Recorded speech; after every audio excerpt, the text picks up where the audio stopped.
नमस्कार साथियों, मैं मनीष भारती संस्कृति पीसीएस प्लेटफॉर्म पर आप सभी का बेहद स्वागत करता हूं। साथियों, जैसा कि आप जानते हैं, बिहार स्पेशल के इस प्रोग्राम में हम बिहार से संबंधित विभिन्न मुद्दों की चर्चा कर रहे हैं। मॉडर्न हिस्ट्री पे अब हम राष्ट्रीय आंदोलन में बिहार की भूमिका पर चर्चा करने आ गए हैं कि आखिर राष्ट्रीय आंदोलन में बिहार ने अपना क्या योगदान दिया और कैसे भारत को स्वतंत्रता के दरवाजे तक पहुँचा दिया। इन तमाम बिंदुओं पर चर्चा करेंगे, तमाम पहलुओं को जानने की कोशिश करेंगे। बिहार में राष्ट्रीय चेतना का जागरण हुआ, लेकिन उसके कारण क्या रहे, सबसे पहले इन चीजों को देखते हैं। देखिए, बिहार का क्षेत्र पिछली एक शताब्दी से भी अधिक समय से ब्रिटिश विरोधी आंदोलन का केंद्र रहा था। यानी कि जो राष्ट्रीय आंदोलन का क्षेत्र समय रहा है, उससे पहले की बात की जा रही है। चाहे वो बहावी आंदोलन की लेकर के बात करें, इसके अलावा विभिन्न सीमित विद्रोह भी हुए, 1857 के संग्राम हुए। इन सब चीजों ने क्या किया, बिहार वासियों पर इसका गहरा प्रभाव छोड़ा। दूसरी बात, आप ये जानते हैं कि मैंने शिक्षा का विकास पढ़ाया था आपको, किस तरह से प्रेस का विकास हुआ। तो पाश्चात्य शिक्षा का जिस तरह से विकास हुआ, प्रचार प्रसार किया गया, निश्चित तौर पर उसका उद्देश्य तो कुछ और था कि एक क्लर्क वर्ग तैयार करना है, कर्मचारी वर्ग जो सिर्फ दिखने में भारतीय हो, अंदर से पूरी तरह से उसको मानसिक स्थिति यानी कि सॉफ्टवेयर जो है वो ब्रिटिश जैसा हो जाए, तो उससे ब्रिटिश व्यक्ति को, ब्रिटिश शासन को यहाँ पर काम करने में आसानी होगा। लेकिन ये जो मध्यम वर्ग था, इसमें शिक्षा का प्रसार हो चुका था। अब ये नए तरीके से सोचने शुरू कर चुके थे। ब्रिटिश का शोषणकारी रवैया अब ये पहचानने लगे थे, राजनीतिक विचारें समझने लगे थे, राष्ट्रवाद का विकास अब इनमें हो रहा था और ब्रिटिश के प्रशासनिक नीतियों से अब ये असंतुष्ट भी होने लगे थे। बंगाल राष्ट्रीय आंदोलन का प्रमुख केंद्र बनता जा रहा था, और चूंकि बंगाल अगर राष्ट्रीय आंदोलन का प्रमुख केंद्र बनेगा तो जाहिर सी बात है क्या होगा कि उसका असर बिहार में तो पड़ना तय ही है। तो ये सारी चीजें उस वक्त से देखा गया। देखिए, बिहार में भारतीय राष्ट्रीय कांग्रेस के विभिन्न अधिवेशन भी हुए और इसका प्रभाव भी पड़ता है। आप जानते हैं कि कांग्रेस की स्थापना का श्रेय किसे दिया जाता है, तो एक अंग्रेज को ही इसका श्रेय का स्थापना जाता है। नाम क्या है? ए.ओ. ह्यूम।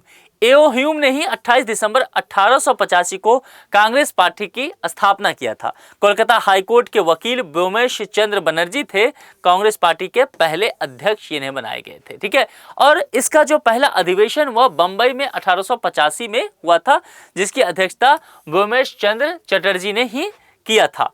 अब देखिए, बिहार में यहां से हम चीजों को देखेंगे, विभिन्न अधिवेशन समझने की कोशिश करेंगे, क्योंकि यहां पर मुख्यतः आपको कुछ फैक्ट के साथ जाना पड़ेगा। यही जनरली पूछा जाता है, तो इसी चीज को हमने शामिल किया है। देखिए, 1912 में बांकीपुर पटना 27वां अधिवेशन होता है। अध्यक्ष R.N. मधुलकर। जवाहरलाल नेहरू ने पहली बार किसी कांग्रेस अधिवेशन में यहां पर भाग लिया। उसके बाद 1922 में पहुंचेंगे तो 37वां अधिवेशन होता है। लोकेशन गया है। अध्यक्ष चित्तरंजन दास होते हैं। 1940 में 53वां अधिवेशन होता है रामगढ़ में, जो कि आजकल झारखंड का हिस्सा पड़ता है। अध्यक्ष जो है अब्दुल कलाम आजाद हैं यहाँ पर, तो ध्यान देना। इसके अलावा देखेंगे बिहार में विभिन्न प्रांतीय सम्मेलन भी हुआ, जिसका अधिवेशन देखेंगे। प्रथम अधिवेशन 1908 में पटना में अध्यक्ष सैयद हसन इमाम होते हैं, और द्वितीय अधिवेशन जो 1909 में होता है, जो भागलपुर में होता है, इसके अध्यक्ष दीप नारायण सिंह होते हैं। बिहार प्रांत की मांग को लेकर के सबसे पहले यहां समझ लीजिए, यही इंपॉर्टेंट है। 19वीं शताब्दी के अंतिम दशक में बिहार को एक पृथक राज्य में परिवर्तन करने की मांग जो बुद्धिजीवी कर रहे थे, वह प्रस्तुत किया जाने लगा था। 1894 में बिहार टाइम्स नामक पत्रिका का प्रकाशन आरंभ हुआ, जिसमें बिहार को पृथक प्रांत बनाने की मांग रखी गई। सम्राट जॉर्ज पंचम 1911 12 दिसंबर द्वारा दिल्ली दरबार में बिहार को पृथक प्रांत बनाने की घोषणा कर दिया गया। उसके बाद जैसा कि आप जानते हैं 1912 यानी कि 22 मार्च को बिहार और उड़ीसा से बंगाल को पृथककरण कर दिया गया, और इस प्रस्ताव को 1912 में 1 अप्रैल के दिन स्वीकृत कर दिया गया। बिहार और उड़ीसा नए प्रांत की इसके साथ ही स्थापना हो गया था। ये यहाँ पर ये चीजें आप देख सकते हैं। क्रांतिकारी राष्ट्रवाद की चर्चा करेंगे तो बंग भंग विरोधी आंदोलन के क्रम में बंगाल में क्रांतिकारी राष्ट्रवाद का उस वक्त प्रचार होता रहा था। अनुशीलन समितियों के माध्यम से सरकार के विरुद्ध हिंसात्मक संघर्ष की प्रेरणा दी जा रही थी, और इससे अब बिहार भी अछूता नहीं था, बिहार पर भी इसका प्रभाव पड़ रहा था। बिहार में इस विचार के प्रारंभिक प्रेरणाताओं में अगर देखेंगे तो यहाँ पर डॉक्टर ज्ञानेंद्र नाथ, केदारनाथ बनर्जी और बालाजी ठाकुरदास थे। बालाजी ठाकुरदास ने पटना में 1906-07 में रामकृष्ण सोसाइटी की स्थापना की और एक समाचार पत्र दी मदरलैंड का प्रकाशन भी आरंभ कर दिया था। इंपॉर्टेंट पॉइंट है, इसको ध्यान रखना है। 1908 में खुदीराम बोस और प्रफुल्ल चालकी नामक दो युवकों ने मुजफ्फरपुर के जिला जज जो कि जज D.H. किंग्सफोर्ड की हत्या के प्रयास किए थे और हत्या के प्रयास में बाद में इनको गिरफ्तार भी कर लिया गया और गिरफ्तार करके 11 अगस्त 1908 को इनको फांसी दे दिया गया था। ठीक है, जबकि प्रफुल्ल चाकी ने गिरफ्तारी से बचने के लिए आत्महत्या कर ली थी। मुजफ्फरपुर बम कांड की घटना से यहाँ के नवयुवकों में काफी उत्साह आ गया था।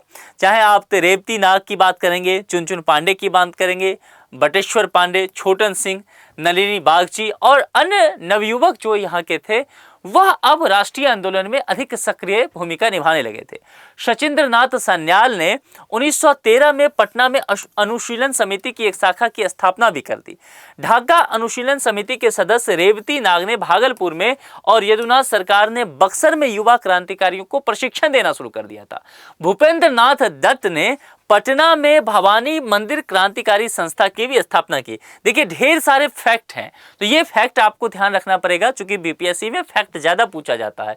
होम रूल आंदोलन की चर्चा कीजिए। देखिए, भारत में होम रूल आंदोलन के प्रारंभ की बात करेंगे तो 1916 में एनी बेसेंट और बाल गंगाधर तिलक ने इसका प्रारंभ किया था। मौलाना मजरूल हक की अध्यक्षता में 1916 में पटना में होम रूल लीग की स्थापना की गई थी। इंपॉर्टेंट दोनों ही फैक्ट है, आपको ध्यान रखना है। अन्य महत्वपूर्ण तथ्य कुछ जान लीजिए, यहां से प्रश्न कई बार पूछे गए हैं, इसलिए ये शामिल किया गया है। बिहार स्टूडेंट कॉन्फ्रेंस 1906 में हुआ था। प्रथम व्यक्तित्व की चर्चा करेंगे, श्री कृष्ण सिंह तेजस्वर प्रसाद। 1921 में असहयोग आंदोलन के दौरान बिहार स्टूडेंट कॉन्फ्रेंस का 16वां अधिवेशन हजारीबाग में हुआ, जिसकी अध्यक्षता सरला देवी ने की थी। हजारीबाग अब कहां पड़ता है, आज के तारीख में देखेंगे तो वह झारखंड में पड़ जाता है, ये ध्यान रखना है। बायोज एसोसिएशन 1909 दरभंगा में, संस्थापक कौन थे, सूर्यदेव नारायण वर्मा, याद रखना है, यह पूछा जाता है। पटना उच्च न्यायालय की स्थापना 1916, यह भी फैक्ट इंपॉर्टेंट है। सर एडवर्ड प्रथम मुख्य न्यायाधीश नियुक्त हुए थे। और पटना युवक संघ 1927 मनिंद्र नारायण राय के द्वारा। पाटलिपुत्र युवक संघ जो है 1929 में। अखिल भारतीय महिला सम्मेलन 1929, और यह इसका लोकेशन क्या हुआ करता था, पटना। ये तमाम फैक्ट जो हैं यह आपसे पूछा जाता है, इसलिए एक साथ यहाँ पर मैंने इकट्ठा करके ये फैक्ट दे दिया है ताकि आप इसको सही से याद रख सकें। आज के इस लेक्चर में इतना ही। अपना बेहद ख्याल रखिए, बहुत बहुत शुक्रिया।